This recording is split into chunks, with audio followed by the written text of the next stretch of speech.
మాదిరి గారి సంఘం నూతనంగా ఎన్నికైన అధ్యక్షుల ఆధ్వర్యంలో జిల్లావిస్తరణ జరుగుతుంది. ఆ తర్వాత ముఖ్య అతిథిగా వచ్చినందుకు అందరికీ సభ నిర్వహిస్తుంది.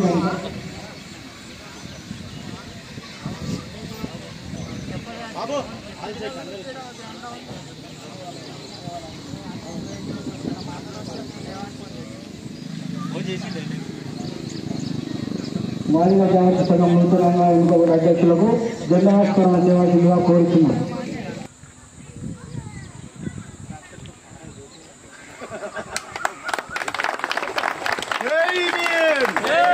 అంబేద్కర్ పూలమాలతో ఉంటుంది. తర్వాత అందరికీ జెండా ఇచ్చిన తర్వాత సభా ప్రాంగణానికి వెల్కమ్, ఆల్ వెల్కమ్.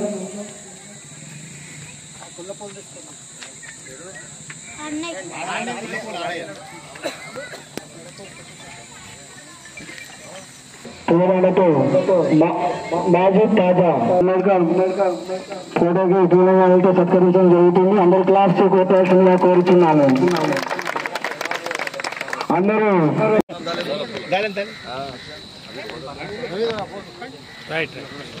పూలమాలలతో అంబేద్కర్ గారిని సత్కరిస్తున్న గ్రామ పెద్దలకి మరియు మన యువ నాయకులు అందరికీ హలో హలో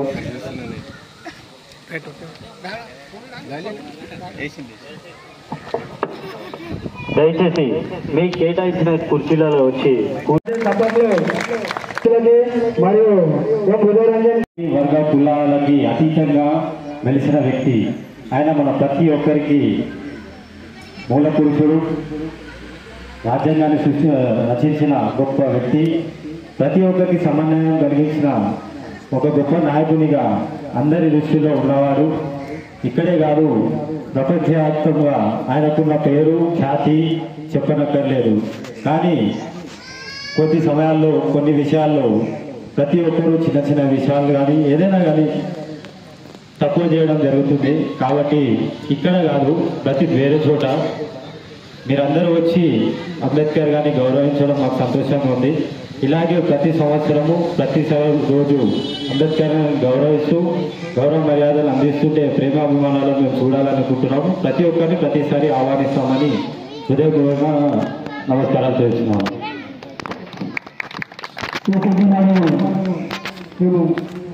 ఇద్దరికి నెక్స్ట్ మన కార్యదర్శి అనిల్ మాట్లాడాల్సిందిగా కోరుతున్నాం. అదేవిధంగా ఈ కార్యక్రమానికి వచ్చినందుకు కృతజ్ఞతలు చదువుకునే పిల్లలు ఇది ప్రత్యేకంగా వినాలి. ఆయన చేసినటువంటి కార్యక్రమం ఏమిటి అని అంటే, ఆయన అంటే చదువుకునే లండన్లో చదువుకునేటప్పుడు హాస్టల్లో, ఆయన ఉన్నటువంటి హాస్టల్లో పొద్దున ఒక బ్రెడ్ ముక్క ఇచ్చేవాళ్ళు. బ్రేక్ఫాస్ట్లో బ్రెడ్ ముక్క ఏం చేస్తుండే, ఆయన ఒకటే ముక్క తింటుండే పొద్దున. తర్వాత అదే బ్రెడ్ ముక్క ఉంచుకొని మరీ మధ్యాహ్నం అదే తినేవాడు. అదే బ్రెడ్ ముక్క మళ్ళీ ఉంచుకొని సాయంత్రం కూడా అదే తినేవాడు. అయితే ఆయనకి డబ్బులు లేక కాదు, అప్పుడు తినకపోవడం డబ్బులు లేక కాదు. ఆయన ఏమైతే డబ్బులు మిగిల్చుకున్న డబ్బులు మధ్యాహ్నం పొద్దున సాయంత్రం డబ్బులు మిగిల్చుకొని కొత్త కొత్త పుస్తకాలు చదువుకునేవాడు, తీసుకునేవాడు. ఆ పుస్తకాలు తీసుకొని చదువుకొని మన కోసం ఆయన పసులుడానికి కారణం ఏంటంటే, మన కోసం, మనందరి కోసం ఆయన పసులుండి ఇంత చేసి మనం ఆయన కోసం ఏం చేస్తున్నాం చేయాలి. ప్రతి ఒక్కరు ఏంటంటే ఒక డాక్టర్ని, ఒక కలెక్టర్ని, ఒక ఇంజనీర్ని, ఒక ఐఏఎస్, ఒక ఐపీఎస్ని చూడాలనుకున్నాడు. కావున ప్రతి ఒక్కరు చదువుకోవాలి, ఆయన ఉన్నటి హక్కులు తెలుసుకోవాలి. ప్రతి ఒక్కటి ఆయన హక్కులు తెలుసుకుంటే మన అందరం ధైర్యంగా ఉంటాం, ధైర్యంగా జీవించగలుగుతాం, ఎవరు వచ్చినా ప్రశ్నించగలుగుతాం. కాబట్టి ప్రతి ఒక్కరూ ముందుగా కావాల్సింది ధైర్యం కావాల్సిందే కోరుతున్నాను. అలాగే వచ్చినట్టు పెద్దలందరికీ ప్రతి ఒక్కరికి నా యొక్క అవమానం మన్నించి వచ్చినందుకు నా యొక్క హృదయపూర్వక ధన్యవాదాలు తెలియజేస్తున్నాను. ఎన్నెన్నో సేవలు అందించారు. అంబేద్కర్కి ఎన్నో అవమానాలు మరియు అదేవిధంగా ఎన్నో కష్టాలు వచ్చాయి. ఆయన కుమారుడు చనిపోతే ఆయన దగ్గర ఒక బట్ట కూడా లేకుంటే, ఒక ఆయన భార్యకి పెళ్లి చీర ఉంటే ఆ చీరను చింపి సమాధి కార్యక్రమం చేశాడు. అదేవిధంగా మన కోసం ఎన్నో అవమానాలు కష్టాలు పడ్డాడు. అదేవిధంగా మన భారతదేశానికి అమూల్యమైన రాజ్యాంగాన్ని ఎట్లా నడవాలి, మన రాజ్యాంగం ఎట్లా ఉండాలి, మన ప్రజలు ఎట్లా బతకాలి, మనకు ఎట్లా అందాలి అని మన భారత రాజ్యాంగాన్ని చాలా చక్కగా రూపొందించాడు. దానికోసం మనం ఎంత చెప్పుకున్నా చాలా తక్కువ టైం ఉంది. కావున దయచేసి వచ్చిన వారందరికీ 133వ జయంతి వేరే పెళ్లి చేసుకున్నాడు కనుక ఏ విధంగా అయినా ఈ అంబేద్కర్ తెలివితేటలు కలిగిన వాడు కనుక చదివించాలనే ఆశతోటి రామ్జీ సక్పాల్ మహారాష్ట్రలో తనని ఒక పాఠశాలలో జాయిన్ చేశాడు. ఆ పాఠశాలకు వెళ్ళిన తర్వాత అప్పుడున్న పరిస్థితులను బట్టి అప్పుడు వర్ణ వ్యవస్థ ఎక్కువగా ఉండేది. మన దేశంలో ఉన్న అతి దుర్భరమైన స్థితి అంటే ఏంటిదంటే వర్ణ వ్యవస్థ. ఈ వర్ణ వ్యవస్థ వల్ల కొన్ని వర్ణాల వాళ్ళు చదువుకు దూరమైపోయారు. అట్టడుగు వర్గాల వారు ముఖ్యంగా దళితులు చదువుకు దూరమైపోయారు, గుడికి దూరమైపోయారు, తాగే మంచినీటికి దూరమైపోయారు. ఇలాంటి దుర్భరమైన స్థితిలో అంబేద్కర్ పాఠశాలకు వెళ్ళారు.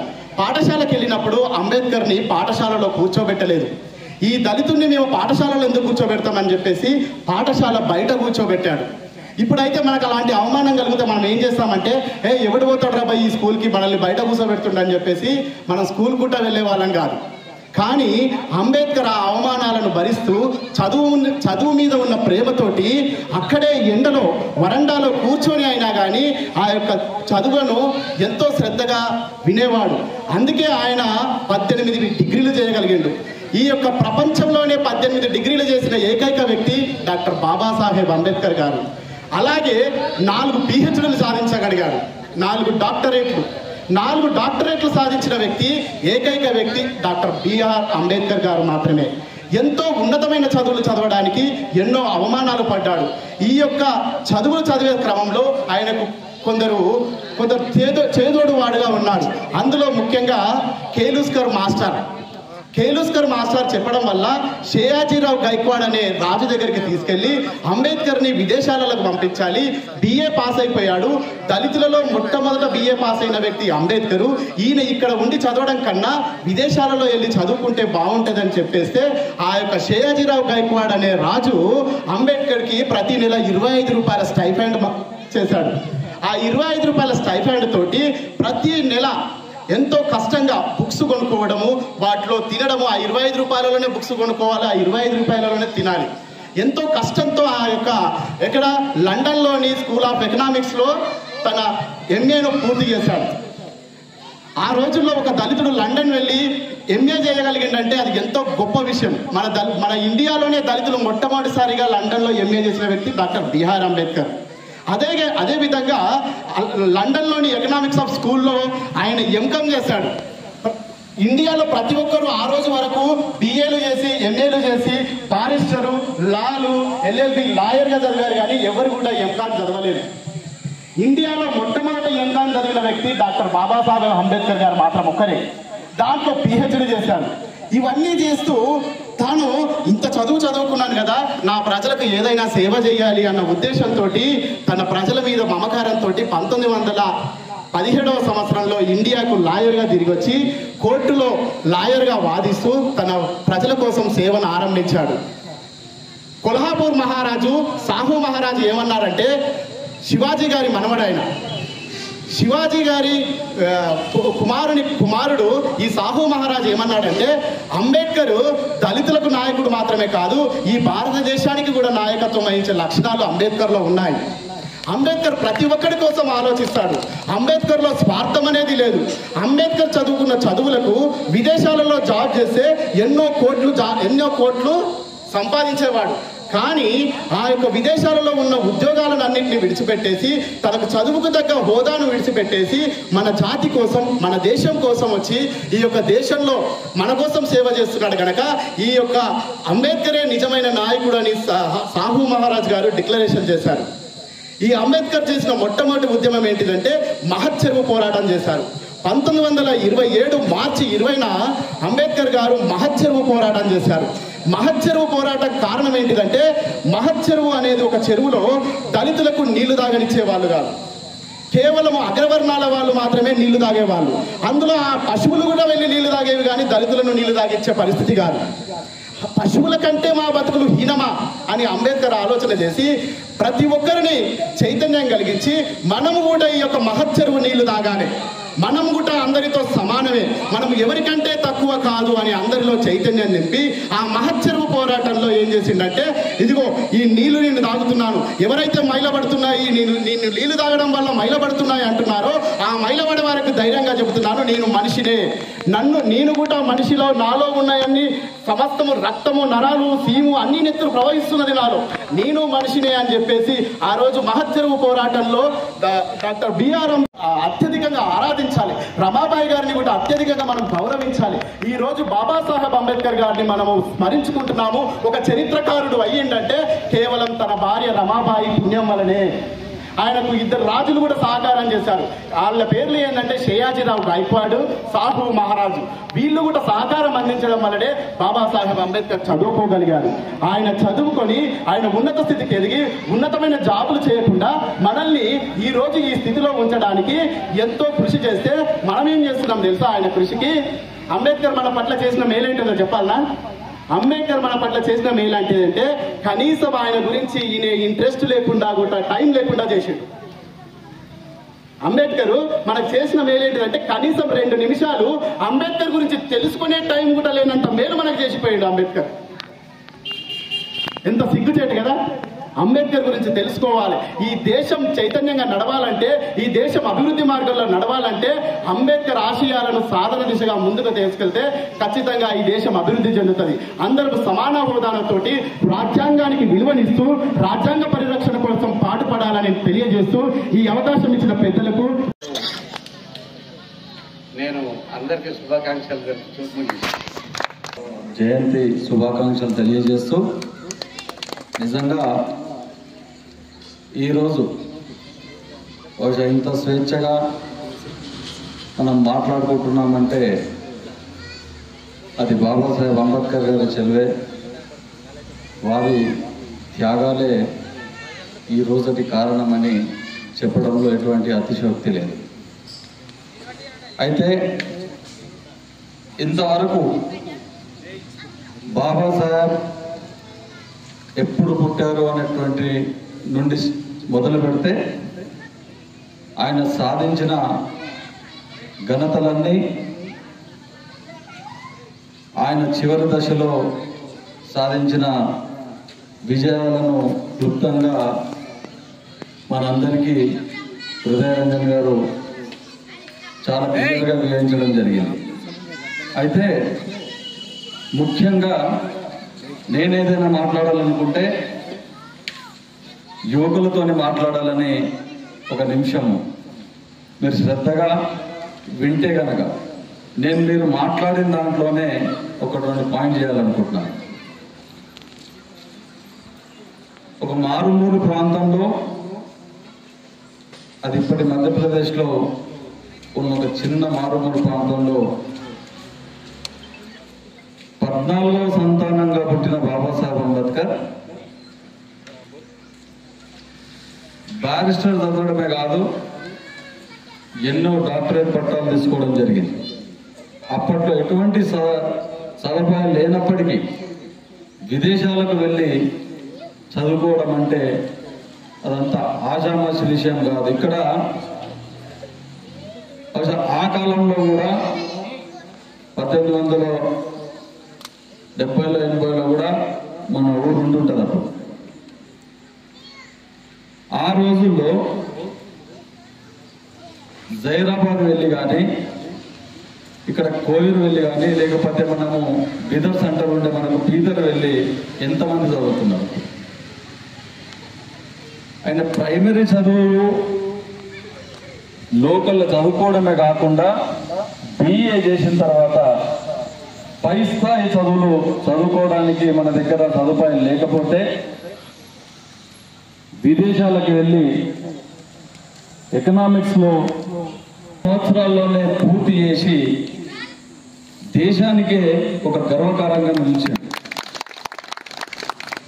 మనము ఈ కాలంలో వింటున్నాము, అంటే 12 సంవత్సరాలకే 10th చదవడము, అది అబ్నార్మల్గా ఎవరైతే ఉంటారో నార్మల్గా ఉండే మనుషులతో అయ్యే పని కాదు. అయితే ఇందాక మీకు హృదయరంజన్ చెప్పినట్టు మొదటి నుండి చివరి వరకు ఆయన సాక్రిఫైస్ చేసుకుంటూ ఆయన పర్సనల్ లైఫ్ని పణంగా పెట్టి ఇన్ని చదువులు చదివి రాజ్యాంగంలో కీలక బాధ్యతలు నిర్వహించి అందరి కొరకు రాజ్యాంగం రచించి ఇన్ని మొత్తం మన గురించి ఒక ఫుల్ ప్లేట్ లాగా అన్ని మనకు సదుపాయాల గురించి పోయిందంటే అది ఎవరి గురించి అనేది మొదటి ప్రశ్న రావాలి. ఎప్పుడైనా సరే వ్యవస్థ సరిగ్గా నడవాలంటే ప్రశ్నించే గొంతు ఎప్పటి వరకు ఉండదో అప్పటి వరకు వ్యవస్థ నడవదు. ముఖ్యంగా యువకుల్లో ప్రశ్నించే తత్వం రావాలి. కానీ ప్రశ్నించే తత్వం రెండు విధాలుగా ఉంటుంది. మన ఊళ్ళోనే కొంతమంది ప్రశ్నిస్తే పేకి ముళ్ళు వారినట్టు ఉంటుంది. కొంతమంది ప్రశ్నిస్తే మనకు ఆలోచింపజేసే రకంగా వెళ్తారు. ఈ రెండో దశలో ఎవరైతే రెండోదో నేర్చుకుంటారో ప్రశ్న ఉండాలి. ఎప్పుడైనా ప్రశ్నిస్తే ఆ నాయకుడు ఆలోచన కలగాలి ఆ ప్రశ్న పైన. అటువంటి ఆ ప్రశ్న మీకు వేయడానికి మీకు ఒక నాలెడ్జ్ అవసరం ఉంటుంది ఆ సబ్జెక్ట్ పైన. ఆ నాలెడ్జ్ మీకు రావాలి అంటే ఒకటే ఒక మార్గం చదువు. ఏదైనా సాధించాలంటే మీకు కావాల్సింది చదివే. రెండో మార్గం లేనే లేదు. బాబాసాహెబ్ గారు మనకు చెప్పకనే చెప్పిన విషయం, మీరు పోరాడే శక్తి నింపాలని, మనలో ప్రశ్నించే తత్వం మెండుగా రావాలని చెప్పేసి ఎన్నో చైతన్య కార్యక్రమాలు చేసిండు. ఆయన పోయిన తర్వాత కూడా ఎన్నో ఆయన బుక్స్ రాసిన అది చదువుకొని మనలో నాలెడ్జ్ నింపుకోవడానికి ఎన్నో బుక్కులు రచించడం జరిగింది. ఈ అన్నిటికీ కారణం మనం ప్రశ్నించగలిగినప్పుడే, మన హక్కులపైన పోరాడగలిగినప్పుడే మనం ఏదైనా సాధించుకోగలుగుతాం. కానీ హక్కులపైన పోరాడాలంటే ప్రతిదానికి కాకుండా ఏదైనా సరే సబ్జెక్టు పరంగా మనం మాట్లాడినప్పుడు మీరు ఒక్కసారి అది చరిత్రను ఒకసారి తీసుకొని చూస్తే కనుక ఏదైనా సరే బాబాసాహెబ్ గారు మాట్లాడినప్పుడు ఆ ప్రశ్నించే తత్వం ఆయనలో ఉంది కాబట్టి ఆయన ప్రశ్నించినప్పుడు ఎన్నో హక్కులు సాధించుకున్నాడు. ఇందాక హృదయరంజన్ అయిన వాళ్ళందరితో నాతో ఒక విజ్ఞప్తి. పోయిన రోజులు పోయినాయి, రాబోయే రోజులు మనం ఇటువంటి ప్రోగ్రాంలు చేసి ఈరోజు ఒక రోజు చప్పట్లు కొట్టుకొని మళ్ళీ సంవత్సరం మళ్ళీ ఒకసారి కూర్చొని మళ్ళీ చప్పట్లు కొట్టుకుంటే అంబేద్కర్ గారి ఆశయాలు ఏవైతే ఉన్నాయో మనం ఎంత ఘనంగా ర్యాలీలు చేసినా అవి ఆయన ఆత్మకు మనం శాంతి కల్పించలేము, ఆయన ఆత్మ సంతోషించలేదు కూడా. ఎందుకంటే ఏదైతే ఆయన ఆశించిండో చివరి దశ వరకు ఏదైతే ఆయన కోరిక ఉండనో అది సంపూర్ణంగా ఇంకా వెలుగుతూనే ఉన్నది. కాబట్టి ఈ యువకులు ఇప్పుడు ఇందాక నేను ఎవరైతే తీసుకున్నానో వాళ్ళ పిల్లలకైనా కనీసం ఎటువంటి కష్టం వచ్చినా మీరు తప్పకుండా ఆ పిల్లల టాలెంట్ మేరకు చదివిస్తానని చెప్పేసి మీరు ఎప్పుడైతే ప్రతిజ్ఞ తీసుకుంటారో అప్పుడే అంబేద్కర్ గారికి నిజమైన నివాళి. వాళ్ళు ఎక్కడ వరకు అయితే చదువుతారో అక్కడ వరకు వాళ్ళ టాలెంట్ మేరకు ఎక్కడ వరకు అయితే చదువుతారో అక్కడ వరకు వాళ్ళకి చదివించినప్పుడే మనం అనుకున్న అన్ని మనం విజయవంతంగా పూర్తి చేయగలుగుతాం. సమాజంలో ఒక మంచి గుర్తింపు వస్తుంది, సమాజంలో మనకందరికి ఒక మంచి పేరు వస్తుంది, గౌరవమైన స్థితిలోకి వెళ్తాం. కాబట్టి ఈ అన్నిటికీ కారణం చదివే మూల కారణం. కాబట్టి ఇందులో ఎటువంటి ఇప్పుడు డాక్టర్ బాబాసాహెబ్ అంబేద్కర్ గారి జయంతి సందర్భంగా ఒక చిన్న కేక్ కటింగ్ ఉంటుంది. కేక్ ఇస్తాం.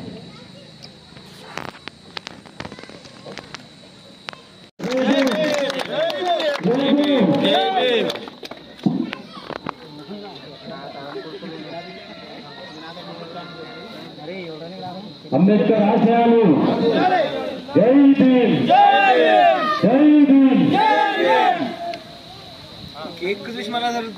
కార్యక్రమానికి విచ్చేసిన గ్రామ ప్రజలకి, గౌరవనీయుల పెద్దలకి, ప్రతి ఒక్కరికి మా యొక్క హృదయపూర్వక వందనాలు. భారతీయ జాగృతి సంఘం నుంచి మీకు కృతజ్ఞతలు తెలియజేస్తున్నాం. ఇక్కడికి వచ్చిన వారందరికీ స్నాక్స్ ఉన్నాయి.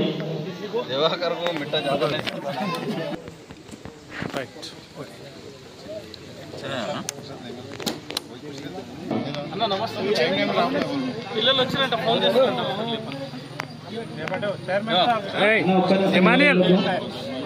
హలో చేస్తారు పిల్లలు ఆడనే ఉన్నారు. అంబేద్కర్ ఆశయాలు, అంబేద్కర్ ఆశయాలు, భారత రాజ్యాంగం